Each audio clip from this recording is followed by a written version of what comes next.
Salut tout le monde. Ce soir, nous allons nous glisser dans la peau d'une servante médiévale. Oui, vous avez bien entendu. Pas une duchesse, ni une dame de compagnie stylée avec des broderies mignonnes et un perroquet parlant.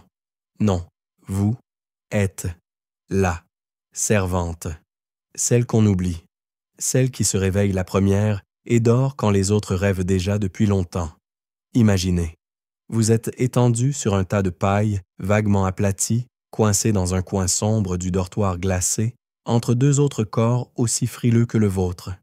Il n'y a pas de chauffage, il n'y a pas de drap. Il y a, en revanche, un courant d'air très motivé qui vous caresse le dos depuis une fissure dans le mur. Et soudain, clang, la cloche. Elle sonne, lente et grasse, comme un jugement divin. Il fait encore nuit noire. Il fera encore nuit noire pendant 2 bonnes heures. Avant de vous mettre à l'aise, prenez un instant pour aimer la vidéo et vous abonner, mais seulement si vous appréciez vraiment ce que je fais ici. Et pendant que vous y êtes, dites-moi en commentaire où vous m'écoutez ce soir et quelle heure il est chez vous. Allez, je vous regarde. Virtuellement, hein? Maintenant, tamisez les lumières, allumez peut-être un ventilateur pour un léger bourdonnement de fond et commençons ensemble l'aventure de ce soir. Vous vous levez. Vos os craquent comme du bois sec. Vous essayez de ne pas réveiller les autres, mais l'une d'elles vous bouscule et marmonne un truc incompréhensible dans son sommeil. Le sol est froid, sous vos pieds nus. Vos sabots sont au pied de la paillasse, pleins de paille, de boue et, soyons honnêtes, de quelque chose de non identifié. Vous les enfilez quand même. La dignité attendra. Première mission. Aller chercher de l'eau. Le seau est en fer, cabossé, et pèse déjà son poids vide. Vous sortez dans la cour. Il fait un froid humide qui vous pénètre jusqu'aux clavicules. La brume colle à vos cheveux. Vous avez l'impression d'être un petit hareng qu'on aurait oublié de saler. Vous arrivez au puits qui grince comme une vieille commère et vous commencez à hisser l'eau. La corde râpe vos mains, elles sont déjà abîmées de toute façon. Et puis, juste avant que le seau ne touche la margelle, il bascule. L'eau repart au fond dans un splouf sinistre. Retour à la case départ. Les historiens se disputent encore pour savoir si les châteaux offrirent des pauses aux serviteurs à cette heure matinale. Spoiler, c'est non. Ou alors c'était une pause de 3 minutes, pendant que vous attendiez que le feu prenne dans l'âtre de la grande salle. Une fois le seau rempli, à la 3e tentative, bravo, vous rentrez. Vous traversez l'aile ouest du château, encore plongé dans l'obscurité. Vos pas résonnent sur les dalles. À ce stade, vous êtes convaincu que les ombres vous regardent. Une chauve-souris passe. Vous sursautez. Il y a ce mythe qu'une des servantes aurait été enlevée par un démon l'hiver dernier. En réalité, elle est tombée dans la citerne, mais personne n'a envie de casser la magie. De retour dans la cuisine, vous déposez le seau. Prochaine tâche, le feu. Pas de briquet. Juste des silex, une pierre à feu et vos mains engourdies. Il vous faut 20 bonnes minutes pour obtenir une braise digne de ce nom. Puis vous soufflez dessus, comme si votre vie en dépendait. Ce qui est un peu vrai, pas de feu, sain, pas de chaleur, noble de mauvaise humeur. Hurlement, punition. Pendant que les premières flammes lèchent les bûches, vous entendez les premières portes grincer. Le cuisinier principal descend. Il vous lance un regard flou, vous ignore et vous ordonne de préparer la farine. Ah oui, la farine. Rangée dans un tonneau quelque part dans le cellier, avec les rats. En parlant de rats, vous croisez l'un d'eux en remontant avec le sac. Il vous regarde. Vous le regardez. C'est une forme de respect mutuel. Vous soupirez. Il fuit ou il glisse. Vous n'en êtes pas sûr. Vous vous souvenez du plancher? Il est recouvert de suie et d'eau glacée. Vous glissez, bien sûr. Pas de chute spectaculaire, juste assez pour mouiller le bas de votre jupon, déjà usé jusqu'à la corde. Il y a un trou quelque part. Vous le sentirez plus tard quand le vent décidera de s'inviter sous votre robe. Vers la fin de cette première heure, Votre estomac commence à gronder, mais vous savez que vous ne mangerez pas avant longtemps. Peut-être un reste de croûte après le déjeuner, si la dame n'a pas tout donné à son chien. Un fait historique pour vous. Dans de nombreux châteaux médiévaux, les serviteurs de bas rang n'avaient aucun repas garanti. Ils mangeaient ce qu'il restait et uniquement si les nobles étaient de bonne humeur. On raconte qu'un château français du 14e siècle avait instauré un système de jetons pour la nourriture. Pas de jetons, pas de soupe. Vous essayez de vous réchauffer les mains sur la cheminée. Le cuisinier vous lance un regard noir. Interdit. Vous reculez. Et vous vous dites qu'un jour, peut-être, on inventera le chauffage central. Mais vous ne vivrez pas assez longtemps pour le voir. Vous retournez dans le couloir. L'intendante arrive. Elle vous toise de la tête aux pieds et remarque que vos cheveux sont mal peignés. Vous n'avez pas vu de miroir depuis 6 mois. Mais vous vous excusez quand même. Ah, et en parlant de cheveux, anecdote insolite. Certaines servantes se coupèrent les cheveux très courts, en cachette, pour gagner du temps le matin. Si elles se faisaient prendre, elles pouvaient être fouettées pour avoir abandonné la bienséance féminine. Ambiance. La lumière commence à percer à travers les vitraux. Le château s'éveille et vous êtes déjà debout depuis 2 heures. Le vrai travail commence maintenant. Vous tenez encore debout, ce qui est un miracle en soi.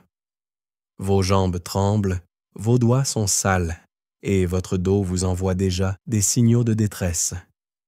Il est à peine 6 heures du matin et pourtant, vous vous sentez comme si vous aviez porté une catapulte sur l'épaule toute la nuit. Spoiler, ça ne va pas s'arranger. Votre première véritable mission du jour, la plus noble de toutes, la tournée des latrines. Oui, on va parler de ça. Et pas en version poétique. C'est votre lot quotidien, et personne ne le trouve assez héroïque pour en faire une tapisserie. Les latrines du château ne ressemblent pas à celles de vos rêves. Si vous avez ce genre de rêve, on devrait peut-être en parler. Ce sont des trous dans des bancs de pierre, perchés au-dessus d'une sorte de puits vertical, ou, dans le meilleur des cas, d'un cours d'eau. Dans le pire, ça s'accumule. Et vous, joyeusement, vous êtes responsable de vérifier que tout ne déborde pas. Littéralement. Oui, vous agitez un bâton dans la fosse à certains moments. Oui, vous êtes très probablement en train d'inhaler la peste bubonique à petite dose. Et si vous pensiez qu'il suffisait d'un petit seau de torchon pour régler la chose, non. Il faut verser de l'eau, disperser des cendres, bonjour la poussière dans les narines, et parfumer le tout avec des herbes, de l'armoise si on en trouve, ou de la lavande volée dans le jardin de la dame. Mais attention à ne pas se faire prendre, elle la garde pour ses bains mensuels. Pendant que vous vous occupez de ces merveilles, les pots de chambre s'empilent en cuisine. Ceux des nobles d'abord, ceux des enfants ensuite, et puis les pots de passage, planqués un peu partout dans le château comme des œufs de Pâques malicieux. Vous devez tous les vider avant que quelqu'un n'en renverse un. Devinez qui se fait engueuler quand le plancher sent la chambre d'hôpital? Vous. Les historiens se disputent encore pour savoir si certaines servantes étaient spécialisées dans les tâches sanitaires ou si toutes y passaient par rotation. Selon les registres du château de Warwick, il semble que certaines malchanceuses aient été assignées à la gestion des excréments pour des années entières. Leurs noms ne figurent même pas sur les listes de paie, invisibles au propre comme au figuré. Une fois les pots vidés et brièvement rincés, direction. Les foyers.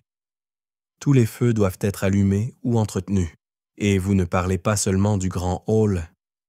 Il y a aussi les chambres, les cuisines annexes, les ateliers, parfois même les cages d'escalier. Pas question de laisser les nobles frissonner, même un peu. Vous, en revanche, frissonnez comme un pigeon sur une gouttière en janvier. Et puis, il y a cette anecdote bien connue parmi les servantes. Une fois, une jeune fille trop zélée a tenté d'allumer une cheminée en jetant directement de la résine sur les braises. L'explosion a carbonisé les rideaux et sa jupe. Depuis, on utilise des copeaux. Enfin, sauf quand on en manque. Dans la salle de couture, vous devez souffler sur les braises, coincé entre 2 tonneaux et un chat qui vous fixe. Il n'a pas bougé depuis 1 heure. Vous vous demandez s'il dort les yeux ouverts ou s'il attend votre chute pour sauter sur votre visage. Allez savoir. Le plus ironique, malgré toutes ces corvées odorantes, vous devez en permanence rester propre, ou du moins présentable. Si la dame vous voit avec des taches de suie ou les mains sales, c'est retour au dortoir, sans souper. Vous vous souvenez de Brigitte? Elle a osé essuyer son front avec son tablier devant un invité. On ne l'a pas revue avant 3 semaines. Officiellement, elle était en repos. Officieusement, elle récurait les caves à genoux. On vous croise dans un couloir. Un valet vous dit « Tu pues comme une écurie ». Vous répondez mentalement « C'est normal, j'étais justement dans les écuries ». Mais vous souriez poliment. C'est ça ou une gifle. Et voici une réflexion pour vous endormir. L'odorat médiéval était calibré différemment du nôtre. Les gens étaient tellement entourés de puanteurs que seuls les parfums puissants et très sucrés leur semblaient agréables.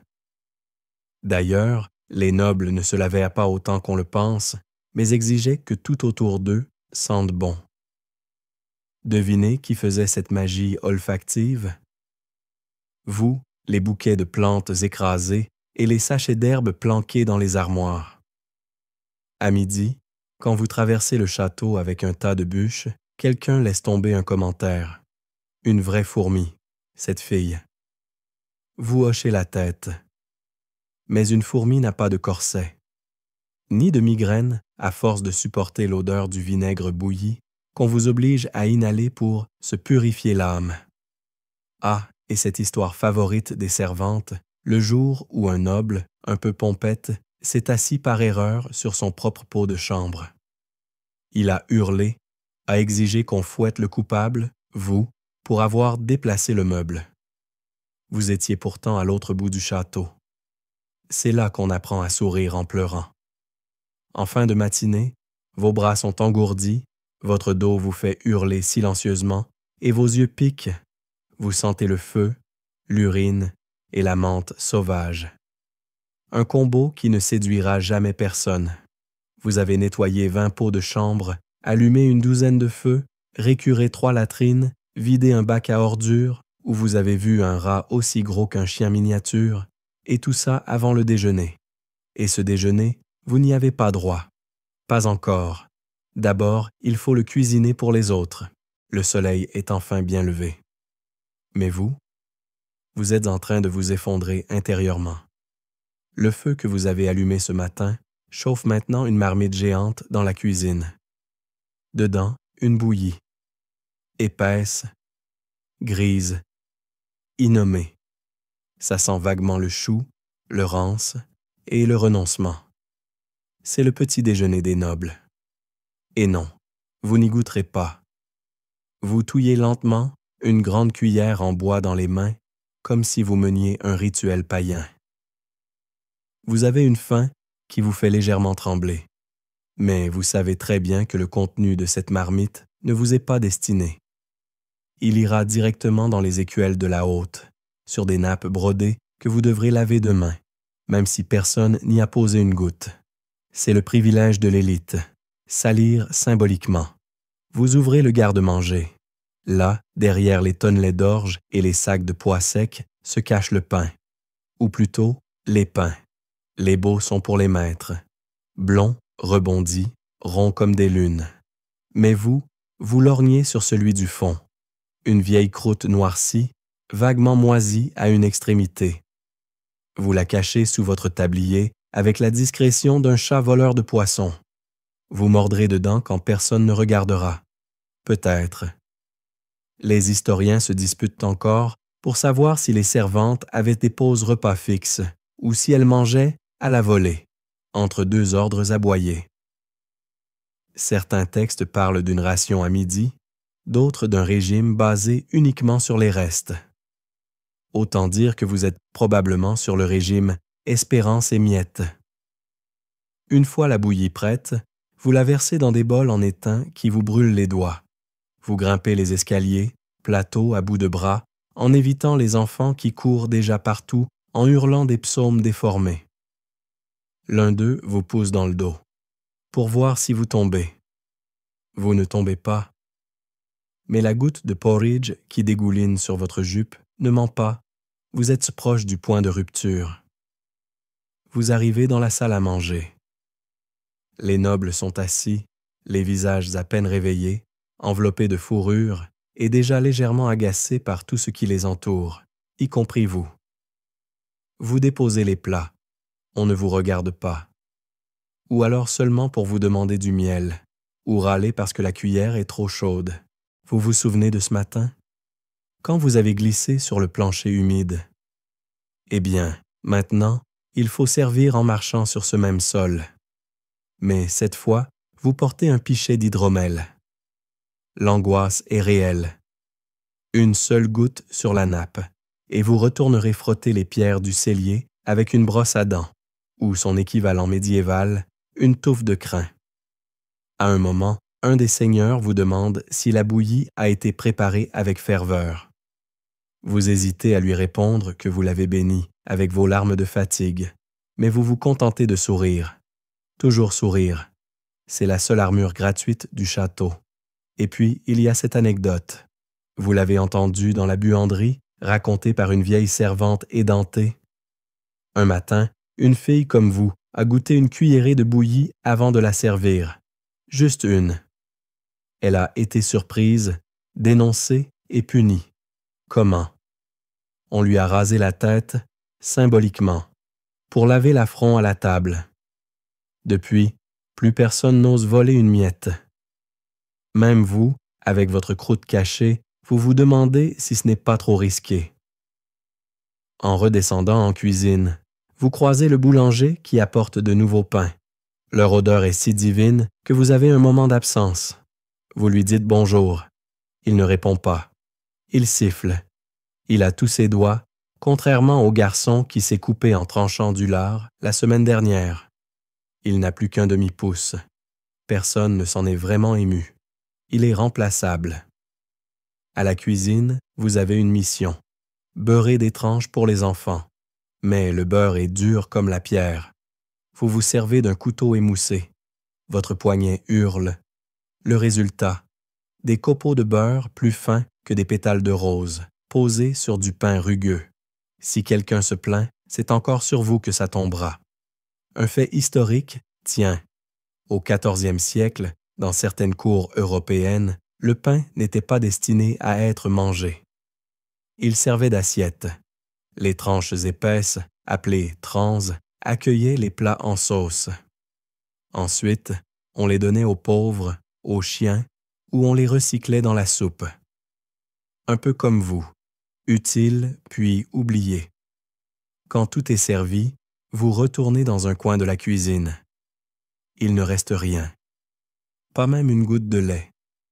Vous sortez votre croûte de pain volée et la mâchonnez lentement, les yeux mi-clos. Elle est sèche, mais c'est de la nourriture. Vous savourez la texture. Même les miettes coincées dans vos dents sont une forme de récompense. Et puis, un petit miracle. Le cuisinier vous lance un morceau de fromage sec. Il ne dit rien. Vous le remerciez du regard. C'est votre festin du jour. Et aussi étrange que cela paraisse, vous êtes reconnaissante. Mais la pause ne dure pas. Une cloche sonne. Le linge des nobles attend. Et croyez-moi, il n'a rien de propre.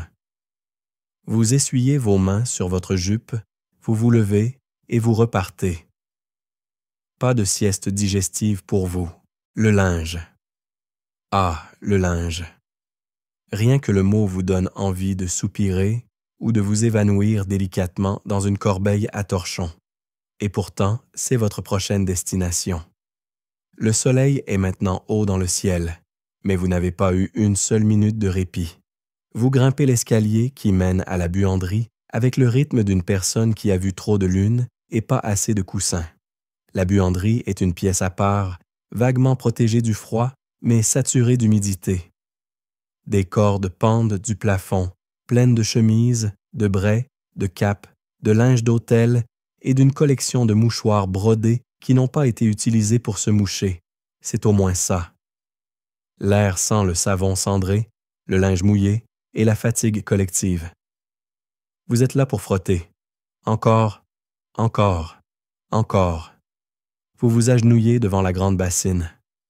L'eau est froide, comme toujours. Vos mains y entrent avec la grâce d'un bloc de granit qui accepte son destin. Vous frottez la chemise du Seigneur. Elle est tachée. Vous espérez que c'est du vin ou du jus de betterave. Vous n'osez pas demander. La dernière fois, on vous a expliqué que c'était un secret de chasse, ce qui n'a rien arrangé à votre appétit. Les historiens s'écharpent gentiment sur les pratiques de lessive au Moyen Âge. Certains affirment qu'on lavait rarement les vêtements et qu'on se contentait de les aérer. D'autres soutiennent qu'on lavait très régulièrement le linge de corps, notamment dans les châteaux où l'image du maître comptait. Devinez ce que ça donne? Vous lavez tout le temps, même les rubans, même les tissus jamais portés, mais humides d'ambiance. Et l'ironie suprême, vous avez une seule tunique, et elle sent le mouton rassis depuis la Toussaint. À côté de vous, une autre servante frotte une coiffe brodée avec une intensité religieuse. Elle murmure des prières. Pas pour l'âme de la dame, non, pour que la dentelle ne se détache pas. Parce que si elle le fait, c'est détérioration par négligence, et donc punissable. Tout se punit. Il y a des jours où vous avez peur de cligner des yeux trop vite. Les manches des nobles sont longues, très longues, beaucoup trop longues.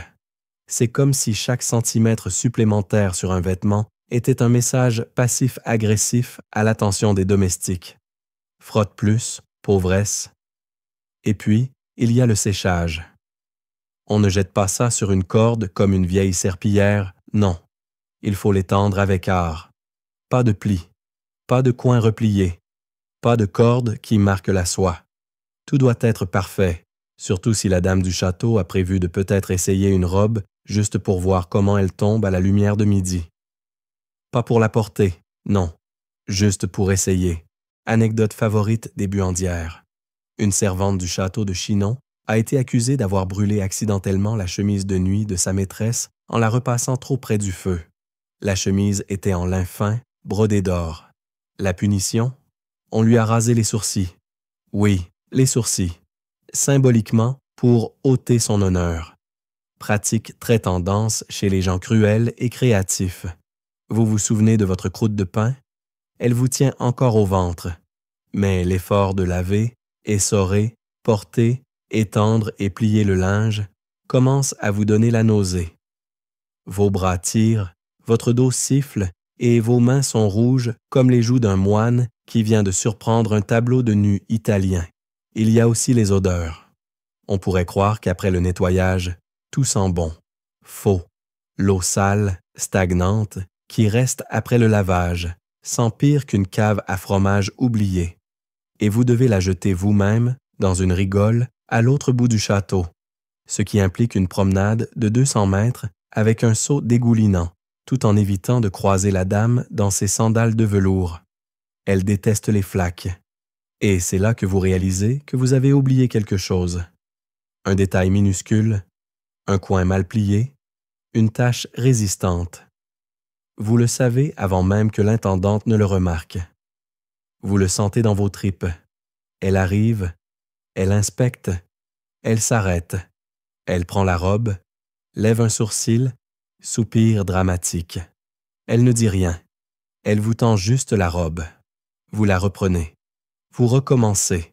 Frottez, encore, jusqu'à ce que la fibre elle-même supplie pour sa retraite. Les historiens sont partagés sur les conditions réelles des servantes dans les châteaux. Certains affirment qu'elles bénéficiaient de temps de repos relatifs, d'autres qu'elles vivaient dans une forme de servitude déguisée. Vous, dans votre chair et votre sueur, vous n'avez aucun doute. Ce n'est pas une vie, c'est une performance d'endurance. En fin d'après-midi, quand vous avez terminé, ou du moins, quand l'intendante juge que vous avez suffisamment souffert pour aujourd'hui, vous repliez les derniers tissus. Vos mains tremblent. Vous avez des crampes dans les mollets. Une goutte de sueur glisse le long de votre tempe que vous essuyez du revers de la manche. Et là, Surprise, une tache de savon s'écrase sur la coiffe fraîchement repassée.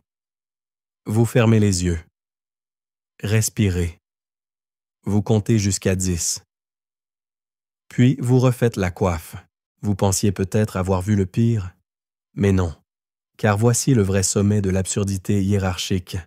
La toilette de la dame, cette partie de la journée où l'on exige de vous une délicatesse de sculpteur et la patience d'un moine copiste, tout en vous parlant comme à un torchon usagé. Vous entrez discrètement dans ses appartements. Elle est déjà éveillée, bien entendu, mais reste au lit, installée comme une divinité sur un tas de coussins, dans une robe de chambre cousue avec plus de perles que vous n'en avez vu en une vie. Elle vous fait signe d'un doigt las, le genre de geste qui pourrait aussi bien signifier « Apporte-moi le miroir » ou « Qu'on m'amène du raisin » et exécute cette fille en silence. Vous commencez par ouvrir les rideaux, lentement, très lentement. Si la lumière du jour frappe trop vite ses yeux délicats, vous vous ferez incendier. Elle aime que le jour arrive comme une caresse, pas comme un soldat en armure. Vous tirez les tentures en retenant votre souffle. Elle grogne un peu, vous survivez. Ensuite vient l'eau. Pas trop chaude, pas trop froide. Elle doit être infusée aux pétales de rose. Pas les rouges, trop vulgaires, mais les roses pâles. Et vous devez en retirer chaque épine, à la main. Une fois, une servante a oublié une minuscule pointe dans le bassin. La dame a frôlé la crise existentielle. Elle a convoqué un prêtre. Pour une épine. Dans une bassine. Pendant qu'elle se rafraîchit le visage avec un linge, vous préparez ses vêtements. Aujourd'hui, elle ne sort pas. Enfin, elle ne sortira probablement pas. Mais elle veut être prête à sortir si une visite imprévue du baron de Saint-Vraiment-Jamais survenait. Il faut donc 3 tenues. Une pour la promenade, une pour le salon, et une de secours si l'une des 2 premières la rend trop pâle. Les historiens ne sont pas d'accord sur la place exacte de la toilette dans le rituel aristocratique féminin. Certains pensent que c'était un moment semi-public, presque mondain. D'autres y voient un cérémonial strictement privé, réservé aux proches servantes. Vous, vous êtes bien là. Proche, trop proche. À genoux. En train d'essayer d'attacher un corset sans effleurer la peau, car elle n'aime pas qu'on la touche. Même par accident. Vous vous souvenez de cette anecdote favorite du dortoir. Une servante, trop pressée, a mal attaché un laçage dans le dos de sa maîtresse. La robe s'est relâchée devant des invités. On l'a punie en lui faisant porter un corset à l'envers toute une journée. Rire dans les cuisines. Pas dans le couloir. Elle vous demande ensuite de brosser ses cheveux. Doucement, des coups longs, réguliers, apaisants, mais pas monotones. Elle déteste les gestes mécaniques. Elle veut de l'intention, comme si chaque coup de brosse révélait une part de son destin. Vous vous appliquez, mais votre bras vous fait mal. Vous imaginez son crâne comme une citrouille trop ferme.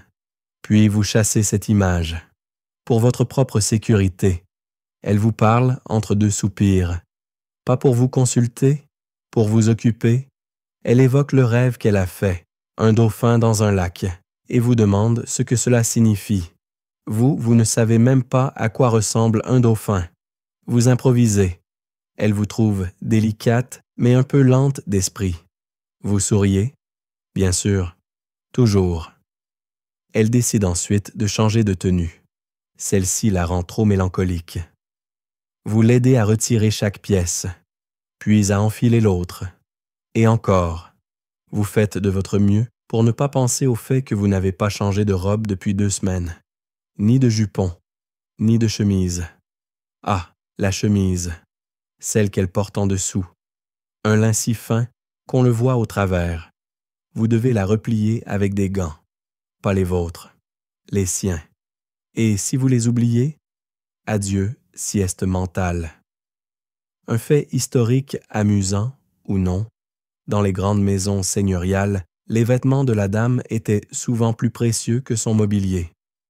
Un inventaire du 15e siècle rapporte qu'une robe à elle seule pouvait valoir autant qu'un petit moulin. Vous lavez ça à la main, dans une bassine, sans droit à l'erreur. Vous l'aidez à nouer ses rubans, ajustez les épingles, placez une touche de lavande derrière l'oreille droite. Jamais la gauche, mauvaise fortune. Puis elle se regarde dans le miroir. Longuement. Elle fronce les sourcils. Vous attendez. Elle soupire. Elle opte finalement pour une coiffure différente, ce qui signifie que vous devez recommencer. Le peigne, les tresses, les rubans. Vous retenez un petit cri intérieur qui ressemble à un soufflet raté. Et parfois, comme aujourd'hui, elle vous demande conseil. Qu'en pensez-vous, Isabeau? Ce ruban me vieillit-il? Vous ne vous appelez pas Isabeau, mais vous hochez la tête, diplomate. C'est plus sûr. Un serviteur entre. Il annonce qu'elle n'aura finalement aucune visite. Elle hausse les épaules. Elle veut changer de robe une dernière fois. Pour le confort, vous la déshabillez, encore, et vous repliez les deux tenues non portées avec un soin extrême. Vous les placez sur le dossier d'une chaise en bois sculpté que personne n'utilise. À ce stade, votre dos est un poème d'élancement. Elle vous remercie d'un vague sourire. Vous vous inclinez. Vous quittez la chambre en silence. Et une fois dans le couloir, hors de vue, vous vous autorisez un soupir long, profond. Vous vous étirez discrètement et vous vous demandez comment il est possible d'être aussi fatigué sans avoir couru un seul marathon. Vous redescendez les escaliers comme une âme en fuite. Chaque marche résonne dans vos genoux. Mais pas le temps de gémir. Le déjeuner approche. Et qui dit repas noble, dit préparation orchestrale, déplacement millimétré et un chaos soigneusement masqué sous des nappes bien repassées. La cuisine est déjà en ébullition. Pas de manière figurée. Il y a littéralement 3 marmites qui débordent. Une nuée de vapeur, des cris et un chat perché sur une étagère qui regarde tout ça avec le calme d'un moine zen. Le cuisinier hurle des ordres à droite, le boulanger claque ses doigts à gauche et vous passez au milieu avec un plateau d'assiettes que personne ne doit toucher. Aujourd'hui, le Seigneur reçoit d'un chevalier voisin, ce qui signifie banquet léger. Léger, ici, veut dire 3 services, 2 volailles entières, des tourtes aux figues, un fromage rare importé d'un monastère lointain et du vin versé dans des gobelets d'argent que vous devez polir avant et après. Vous ne goûterez à rien. On pourrait vous punir pour avoir humé trop longtemps la viande. Premier défi, portez les plateaux. Et là, attention, les historiens sont partagés sur le poids moyen d'un plateau médiéval. Vous l'estimez à peu près entre ridiculement lourd et « Ah, donc je vais mourir ici, maintenant ». Vous tenez le plateau à 2 mains, le dos droit, un pas après l'autre. Vous vous souvenez de respirer ou pas. Vous arrivez dans la grande salle. Des nappes sont déjà installées. Chaque fourchette, quand il y en a une, car souvent on mange avec les doigts, a une place définie.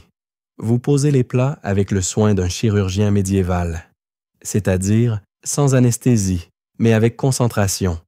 Un ménestrel s'installe. Il accorde sa harpe. Vous détestez cet air.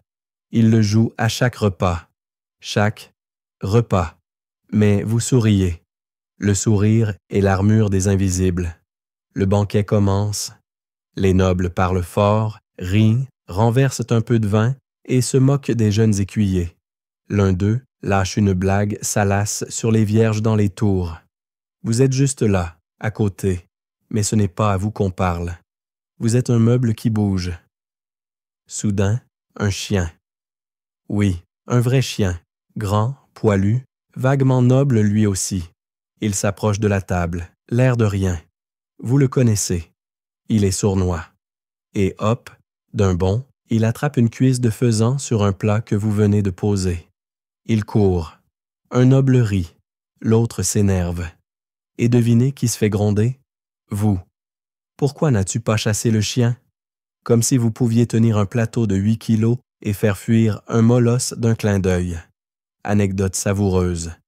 Dans un château bourguignon, un jour de fête, un chien a renversé une table entière de pâté. La servante responsable a été forcée de nettoyer le tout avec les mains attachées dans le dos. Pour apprendre l'agilité, apparemment. Vous repartez en cuisine. On vous colle une autre pile d'assiettes. Elles sont grasses, glissantes. Vous priez intérieurement tous les saints que vous connaissez, même ceux qui n'existent probablement pas. Vous remontez, vous servez, vous transitez. Vous ne vous asseyez pas une seule seconde. Votre dos vous en veut, vos bras tremblent, vos pieds. Ils ont quitté la conversation. Les historiens s'interrogent sur le statut exact des servantes de salle dans les grandes maisons. Certaines étaient spécialisées et formées, d'autres changeaient chaque jour selon les besoins. Vous êtes la solution passe-partout.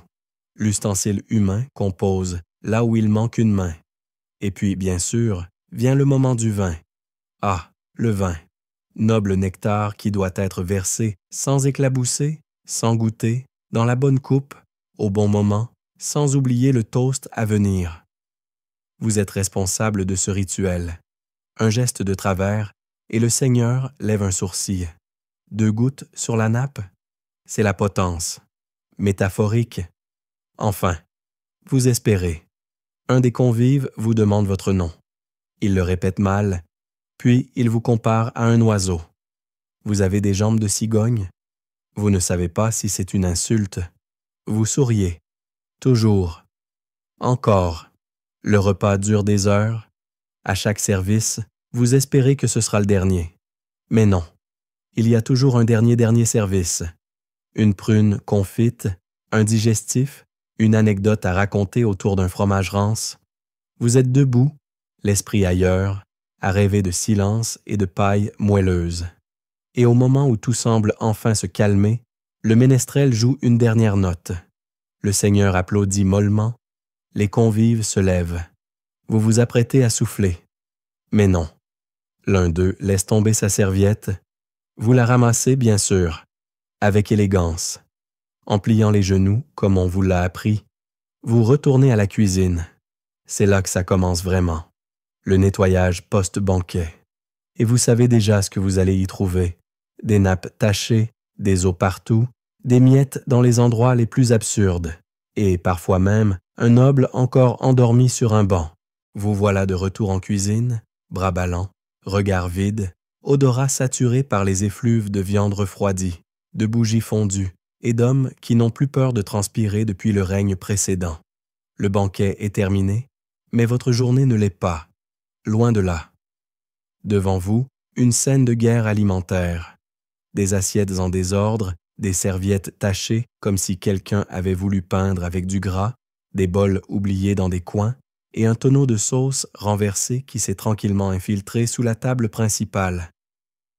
Vous ne savez pas ce qu'il y avait dedans, mais vous sentez un mélange de vinaigre, de prunes et peut-être de regret.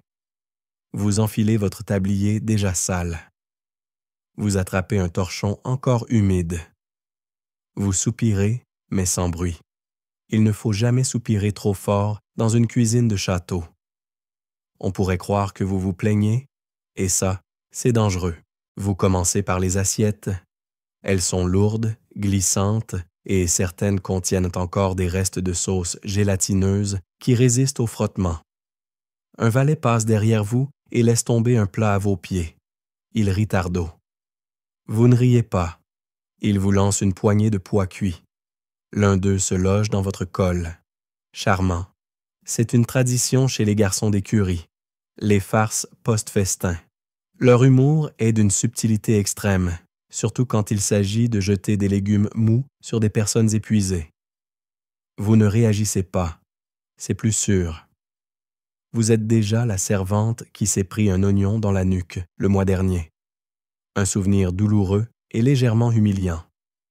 Les historiens se disputent encore pour savoir si ces farces étaient des rituels d'intégration ou simplement de la cruauté déguisée en camaraderie.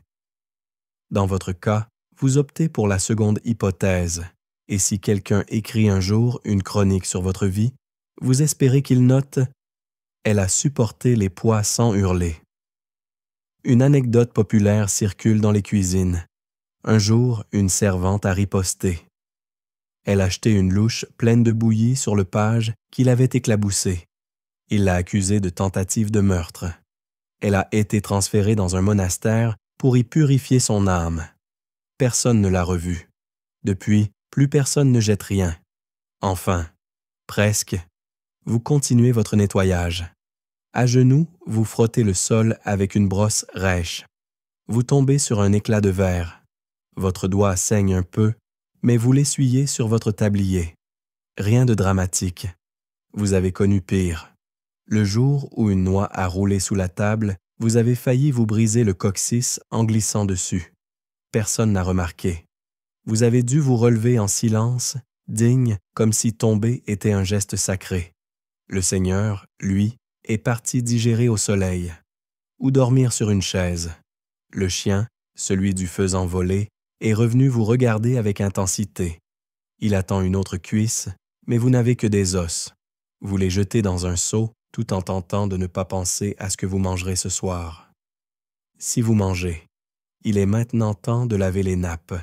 Elles sont énormes, épaisses, tissées de fils qu'on n'ose même pas regarder trop longtemps de peur de les abîmer. Vous les secouez. Des miettes tombent, beaucoup, assez pour nourrir une petite armée de pigeons. Mais les pigeons ne sont pas invités. Ils se tiennent au loin, indignés. Vous étendez les nappes humides sur des tréteaux, les laissant sécher en priant pour que la tache de vin du baron soit assez discrète pour passer inaperçue. Vous avez déjà frotté une fois, 2 fois. À la 3e, le tissu se déchirera. Et ce sera votre faute, évidemment. En cuisine, le cuisinier dort, la tête dans une corbeille de navets. Le garçon d'office, lui, gratte une croûte de fromage sur le sol. L'ambiance est floue, comme un rêve de fatigue. Vous continuez à nettoyer en mode automatique. Vos mains savent quoi faire. Votre esprit, lui, est ailleurs. Il imagine une prairie, une rivière, un silence absolu. Personne ne vous crie dessus dans votre tête. Enfin, mais la réalité revient vite. L'intendante entre. Elle inspecte la salle. Elle pointe du doigt un coin oublié. Vous vous précipitez pour le frotter. C'est là qu'un des pois cuits tombe de votre corsage. Il roule par terre. L'intendante le fixe.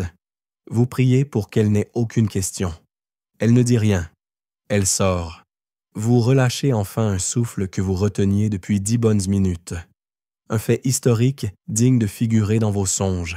Certains châteaux médiévaux avaient des fosses à déchets organisées par type, organique, textile, cendre. Vous avez juste un gros trou, vaguement creusé derrière la cuisine. Vous y jetez tout, en espérant que ça ne déborde pas avant l'hiver. Car l'hiver, le sol gèle et les déchets restent. En fin de nettoyage, vous rassemblez les ustensiles, raclez la dernière graisse d'oie au fond des plats et essuyez les couteaux. Certains sont rouillés, d'autres sont tordus. Vous les alignez quand même avec soin, comme si vous les présentiez à une inspection royale. Et vous terminez par la planche à découper, celle qui sent toujours un peu le sang. Vous ne savez jamais si c'est du lièvre, du porc ou autre chose. Le silence revient doucement. La salle se vide. Le sol est à peu près propre. Le chien dort, le museau sur ses pattes, comme si de rien n'était. Vous vous asseyez quelques secondes sur un tabouret bancal, juste assez pour sentir que vos jambes ne vous appartiennent plus. Et puis, d'un coup, on vous appelle. Il est temps de passer à la lessive de nuit, ou aux chandelles, ou au raccommodage. Qui sait? Le soir commence à tomber. Vous n'avez pas fini. La lumière décline doucement sur le château, teignant les pierres de ton doré. C'est presque beau. Presque. Mais pour vous, la tombée du jour ne rime pas avec repos. Elle annonce l'arrivée de ce qu'on appelle entre servantes le travail caché, c'est-à-dire tout ce que les nobles ne voient jamais, mais exigent comme si cela s'accomplissait par magie. Vous commencez par les chandelles. Il faut les tailler, réajuster les mèches, trier les restes de cire, les faire fondre, les recouler. Tout ça dans une petite pièce au fond d'un couloir, entre les sacs de pois secs et les souris. Il y fait chaud, étouffant, et ça sent la graisse animale fondue, avec un soupçon de laine brûlée. Le rêve.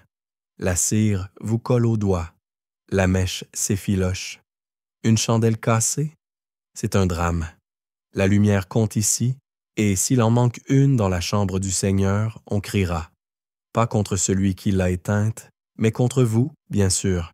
Vous formez les bougies une à une, les rangez par taille, les longues pour les repas, les moyennes pour les couloirs, les courtes pour les chambres de servantes.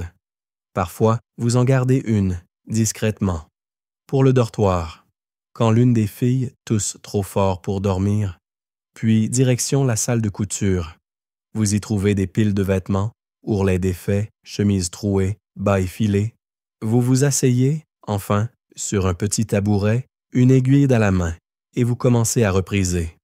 Dans le silence, ou presque, parce que dans les murs, le château grince, il craque, il respire comme une vieille bête, et parfois il parle.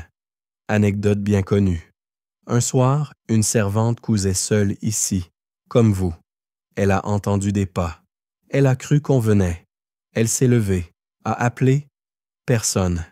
Le lendemain, on a dit que c'était l'esprit d'un ancien tailleur, mort en plein ourlet. Depuis, les servantes cousent vite. Très vite. Vous aussi ce soir, vous cousez vite. Mais pas à cause des fantômes, parce que l'intendante a dit qu'il fallait finir avant la 3e cloche. Vous avez 3 chemises à finir. Les coutures doivent être fines, invisibles. Ce qui est ironique, vu que personne ne verra votre travail. Sauf si vous vous ratez. Là, tout le monde le verra. Évidemment. Pendant que vous piquez, votre esprit divague. Vous vous demandez à quoi ressemble la vie d'une dame de compagnie. Est-ce qu'elle coude, elle aussi? Est-ce qu'elle dort dans du lin frais? Est-ce qu'elle a déjà tenu une chandelle de travers et vu la cire lui couler sur la main? Vous en doutez? Les historiens débattent toujours de l'organisation exacte des tâches nocturnes dans les grandes maisons. Certaines sources parlent de tours de garde entre servantes. D'autres suggèrent une charge continue, répartie au bon vouloir de l'intendance. Vous êtes sûr d'une chose. Si une robe est à repriser, c'est pour vous. Si une porte grince, c'est pour vous. Si quelqu'un éternue dans la cuisine, on vous demandera si vous avez bien aéré. Et parfois, il faut aussi surveiller les couloirs. Oui, vous avez bien lu. Parce que la nuit, certains rôdeurs s'invitent. Pas les fantômes, ceux-là restent dans les histoires, mais des hommes, des voyageurs, des bandits déguisés, des jeunes pages trop curieux.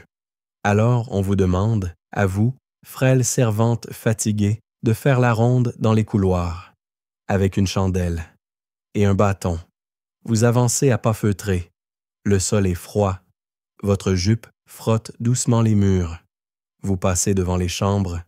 Vous entendez des rires, des ronflements, des chuchotements.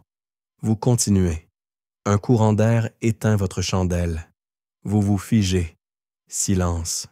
Vous rallumez, la main tremblante. Vous vous dites que ce serait un bon moment pour avoir un chien ou une cotte de maille. Une fois, vous avez surpris un valet dans la réserve de vin. Il a prétendu chercher du pain. Vous avez détourné les yeux. Il vous a donné un raisin sec. La diplomatie médiévale à son meilleur. Après votre ronde, vous revenez à la couture. Vous piquez une dernière manche. Vos yeux piquent aussi. Vous bâillez sans bruit. Vous vous levez. Vous étirez le dos. Chaque vertèbre grince. Il est tard. Très tard. Avant de partir, vous passez par l'atelier à herbes. Vous devez préparer un sachet pour la dame. Lavande, camomille, un peu de sauge. Vous le nouez avec un ruban. Vous le déposez devant sa porte. Demain, elle dira que son sommeil a été presque agréable. Vous sourirez. Toujours. Et alors que vous traversez la cour intérieure, une chouette ulule.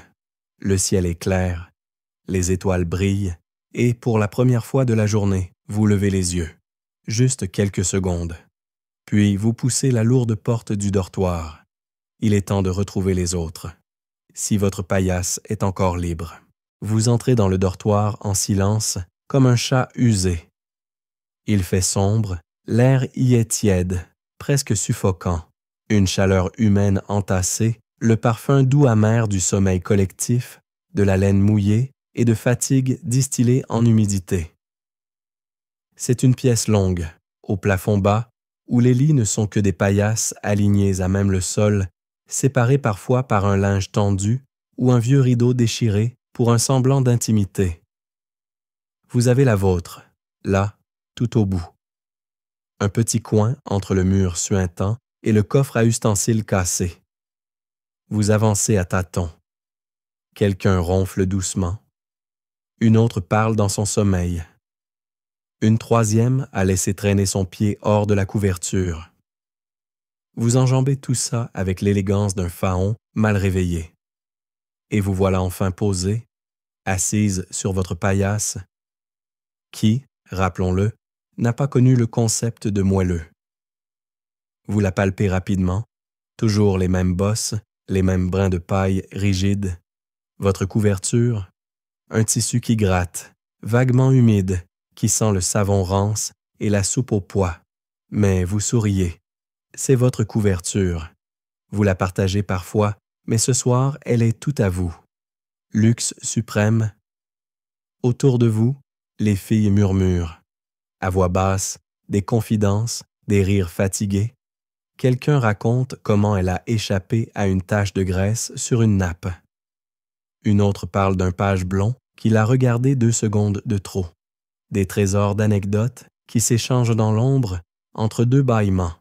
Et vous écoutez. Vous vous étendez lentement, bras en croix, jambes étirées, jusqu'à trouver la position la moins inconfortable. Votre dos proteste, vos chevilles aussi. Mais au moins, vous êtes horizontale. Rien que ça, c'est un miracle. Une servante éternue. Une autre tousse. Celle du fond a toujours cette toux. La vieille maladie. Elle ne dit rien, elle serre un chapelet. Vous la regardez sans parler. Elle tient bon. Elle est là depuis plus longtemps que vous. Elle a connu 3 intendants et un incendie. Les historiens se disputent encore sur la cohésion entre servantes dans les châteaux. Certaines sources évoquent une solidarité de corps, d'autres insistent sur la rivalité, les jalousies. En réalité, c'est un mélange. Vous vous entraidez, mais chacun protège aussi son petit espace de survie. Parfois, la tension monte. Une robe mal rangée, un plat échappé, un mot mal placé, et c'est l'orage. Mais ce soir, tout est calme, comme si l'univers vous offrait un répit. Ou alors c'est juste que tout le monde est trop épuisé pour se battre. Une anecdote que vous aimez bien.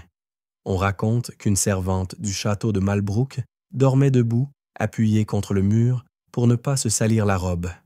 Elle se couvrait d'un tissu blanc et prétendait être un fantôme si quelqu'un entrait. Elle aurait réussi à tenir comme ça 1 semaine, jusqu'à ce qu'elle s'endorme vraiment et tombe sur un chat. Le chat a crié. Elle aussi. Résultat, punie pour avoir effrayé l'intendant. Mais quelle audace! Vous regardez le plafond, ou plutôt l'ombre du plafond. Un léger courant d'air soulève votre mèche.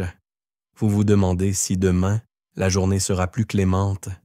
Moins de vaisselle, moins de robes à repasser, moins de caprices de la dame. Mais vous savez déjà la réponse. Vous vous souvenez d'un rêve que vous avez fait une fois. Vous étiez dans un champ, libre, pieds nus. Personne ne criait. Il y avait du pain chaud et une fontaine. Un oiseau vous parlait. C'était étrange, confortable. Vous essayez de vous en rappeler assez fort pour replonger dedans. Mais quelqu'un remue. Une fille se met à prier à voix basse. Une autre gémit. Et vous vous dites que le sommeil n'est pas gagné. Alors vous vous tournez sur le côté. Vous entourez votre couverture autour de vos épaules. Vous fermez les yeux. 1 seconde, 2, et juste avant de sombrer, vous entendez la cloche. La cloche. Encore elle. Pas pour vous. Pas encore. Mais elle sonne quelque part dans la tour nord. Minuit. Le temps passe. Et demain, il recommencera. Le matin arrive. Ou plutôt, une version grise et froide de l'aube. Mais cette fois, c'est différent. Car vous n'êtes pas réveillé par la cloche. Non. Ce qui vous tire du sommeil, c'est la toux. celle de la vieille servante au fond du dortoir. Une quinte rauque, profonde, longue, comme si ses poumons essayaient de s'enfuir à travers sa poitrine. Vous ouvrez les yeux. Il fait encore sombre. L'air est humide. Quelqu'un s'est levé. Une silhouette se penche vers la malade. Elle lui donne à boire. De l'eau tiède, sortie d'un pot fêlé. Vous restez allongé, mais votre esprit est déjà debout.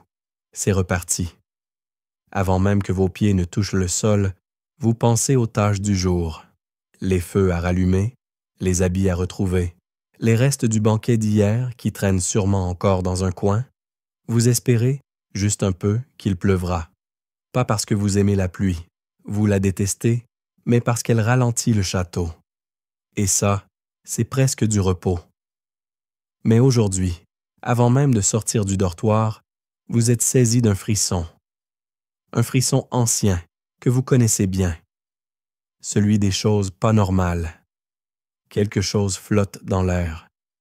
Ce n'est pas seulement la maladie, c'est autre chose. Une inquiétude, une tension. Et en effet, dans la cuisine, tout le monde parle bas. L'intendante a les lèvres serrées. La dame est restée dans sa chambre. Le Seigneur est à la chapelle depuis l'aube. Vous ne savez pas encore ce qui se passe, mais vous sentez que ce ne sera pas une journée ordinaire. Vous reprenez vos tâches, le balai à la main. Vous balayez le couloir avec une énergie plus mécanique qu'humaine. Un valet passe. Il ne fait même pas sa remarque quotidienne. Même lui est silencieux. Un garçon entre, essoufflé. Il apporte des nouvelles. Un voyageur est arrivé dans la nuit. Malade. Très malade. Il tremble. Il délire. Il tousse. La dame a ordonné qu'on ne le laisse pas entrer. Mais il est là, à l'infirmerie. On l'a installé sur un tas de paille, sous une couverture mouillée. Il demande de l'eau. Il parle en latin. Personne ne comprend ce qu'il dit. Les historiens se disputent encore sur la gestion des maladies dans les châteaux médiévaux. Certains évoquent des infirmeries rudimentaires, d'autres décrivent des espaces religieux consacrés tenus par des sœurs ou des frères laïcs. Vous savez surtout ceci. Quand quelqu'un tousse fort, les nobles se cachent et les servantes nettoient derrière. On vous donne un bol de tisane, apporté aux malades.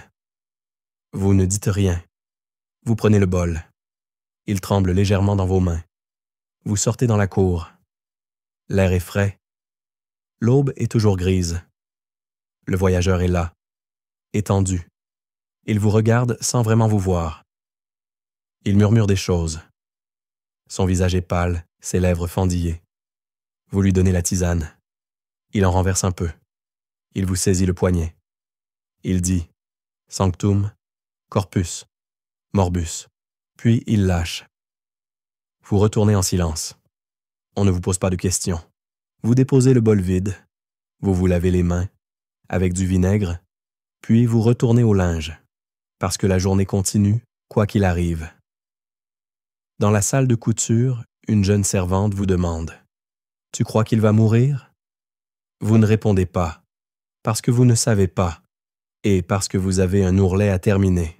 Une anecdote revient à votre mémoire.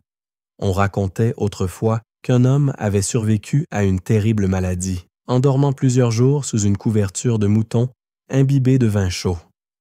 On l'appelait le miracle du duvet sacré. Vous doutez de l'efficacité de la méthode. Mais l'histoire reste jolie. La journée passe, lente, chargée, comme si le château retenait son souffle. La cloche sonne plus souvent. Des prêtres circulent. On vous demande de préparer de l'eau bénite. Vous ne posez pas de questions. Vous obéissez. En fin d'après-midi, la vieille servante tousse encore. Une autre s'est mise à saigner du nez. Vous les regardez. Vous serrez votre chapelet. Et vous reprenez votre balai. Le soir tombe. Vous êtes de nouveau dans votre paillasse. Le bruit s'estompe. Le silence revient. Un silence dense, inquiétant, mais aussi reposant, car malgré tout, vous êtes vivante. Vous êtes encore là. Le château est un monde. Fermé, vieux, grinçant, injuste, mais c'est votre monde, Et demain, vous vous lèverez encore. Peut-être. Et maintenant, vous êtes étendu dans le noir. Les bruits s'éloignent, les ombres s'effacent. Vous sentez votre souffle ralentir, devenir plus profond, plus tranquille. Le poids du jour s'efface lentement de vos épaules, et même si vos muscles sont encore tendus, votre esprit, lui, commence à flotter doucement, comme un linge étendu dans le vent du soir. Les visages du château s'estompent, les murs s'effondrent doucement dans le brouillard du sommeil. Vous n'êtes plus qu'un souffle dans un grand silence, un soupir ancien dans un monde de pierre et de cire. Il n'y a plus de cloches, plus de seigneurs, plus de lessive, plus de bouillie.